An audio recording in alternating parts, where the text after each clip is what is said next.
Hello guys, welcome to my channel where we make videos that cover all you need to know about medical doctors and medical students.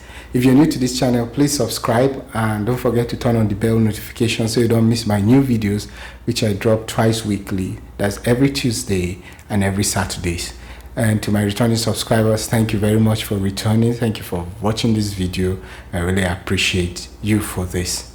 So in today's video, we're going to talk about 7 very common misconceptions about babies. I think this is very important because I come from a part of the world that in fact, all these things are being believed. And I know how much I'd struggle to be able to say that these things are wrong. Even with my mother, Mom, forgive me. But then these are things that we battle a lot of times with. So you'll be shocked about this. Let's dive into today's video.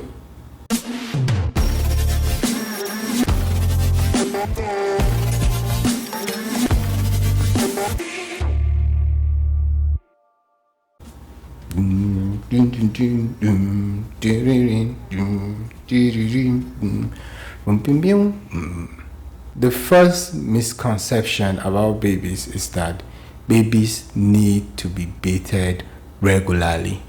No, in Africa, because I come from Africa, I can't relate with other parts of the world, but in Africa, neonates and infants are being bathed at least twice every blessed day, in the morning and the evening. You can clean their faces, necks, hands, and nappy areas. Although if your child enjoys being bathed, no problem, you would know. But then babies don't need to be bathed. They don't need to be bathed this regularly. I know a lot of people would disagree with it, but you can check. If you go to developed countries and they catch you, they're even in trouble. So babies don't need to be bathed every day. They don't need to be bathed multiple times every day also. Then the second one is babies, especially newborns, need to be kept in very hot environments. Have you ever heard about sudden infant death syndrome? This is where an infant just dies without no known cause. Research has shown that one of the commonest causes of sudden infant death syndrome is as a result of babies being kept in very hot environments. Apart from being kept in hot environments again, they are worn very thick clothes that make them very hot. And then they are still bundled again. Everywhere is just stuffy. I feel bad for the mothers. This has caused a lot of children to die. Children can do well at room temperature. Let the room not be too hot or too cold. It's been said around 22 degrees centigrade is okay for them, or between 68 to 72 degrees Fahrenheit is very okay for them. So please don't keep babies in hot rooms. You're causing more harm than good for them. Overheating is not good for them. It could cause them to die. Then the third one is teething causes fever. Some even go as far as saying when a baby is developing a new tooth or developing new teeth, the child must have fever or diarrhea. No. It's just that coincidentally, most children start developing their teeth around 6 months.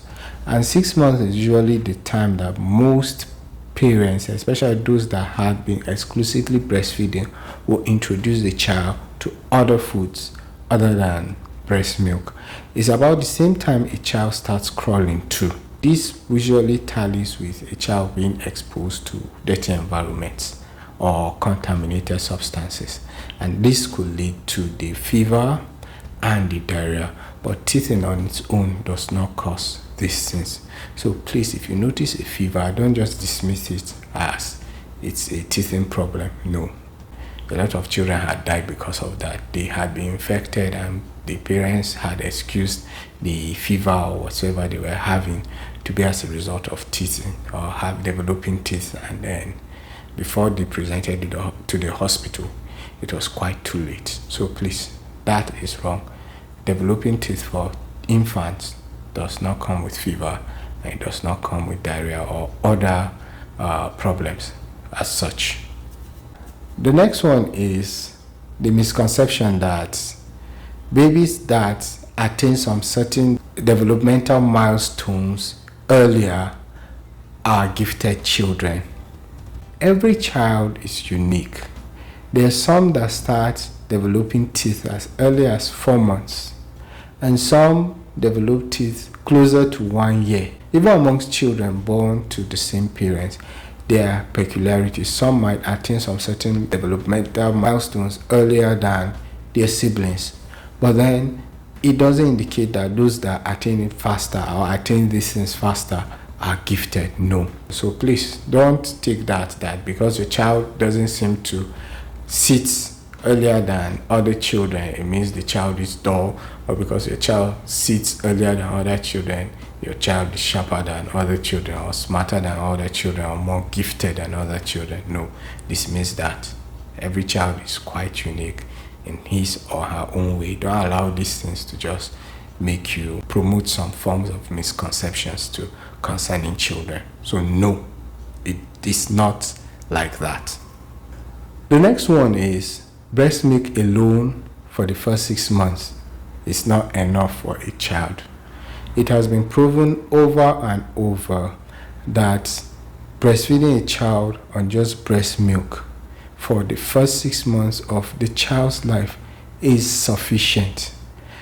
Yes, there are some mothers that wouldn't be able to practice exclusive breastfeeding for some peculiar reasons. So this is not to make them feel bad or to make them feel like they are not doing their jobs. But then breast milk is more than sufficient. It has all the nutrients required in the right proportion and the right temperature too.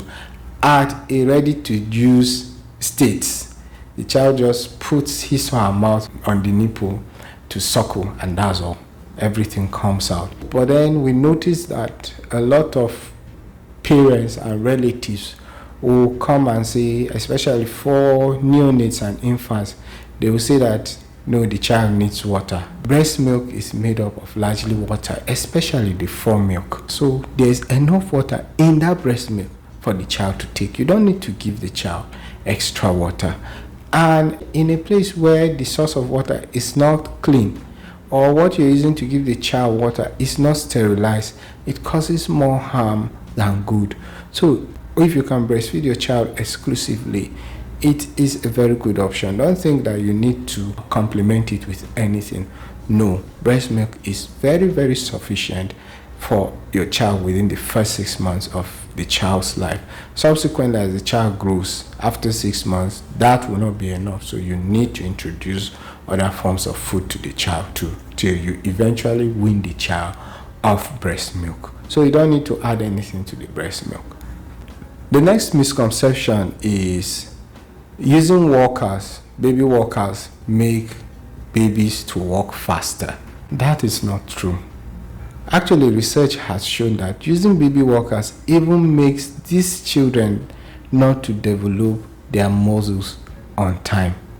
Because they have the walker to support them, it might delay muscle development. So children that don't use baby walkers eventually would still stand up and walk. Just as we said earlier, every child is unique. So allow your child to move however he or she wants to. Usually, when the time comes, they'll shock you and just stand up and start walking whenever they want to do that. And there's no going back when it comes to that. Then the last one is picking your child, especially infants, every time they're crying will spoil them. No, it wouldn't.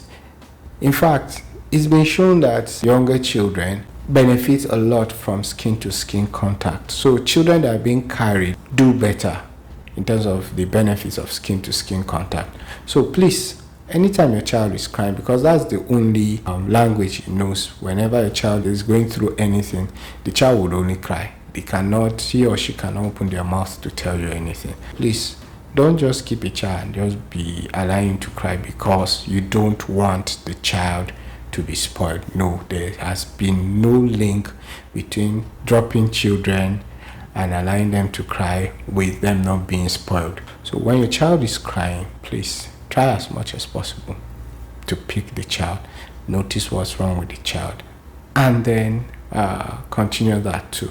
So don't think that you just leave your child and then the child will learn to be independent on his or her own, or the child will not be spoiled at all. No, please, that one is false.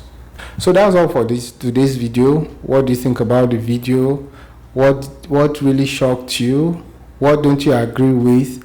Is there anything I left out? Do you have other contributions to make? Please let me know in the comment section below. And if you enjoyed the video, don't forget to like and share the videos with as many that you think will benefit from it. I know a lot of my African mothers will come after me if they were on YouTube.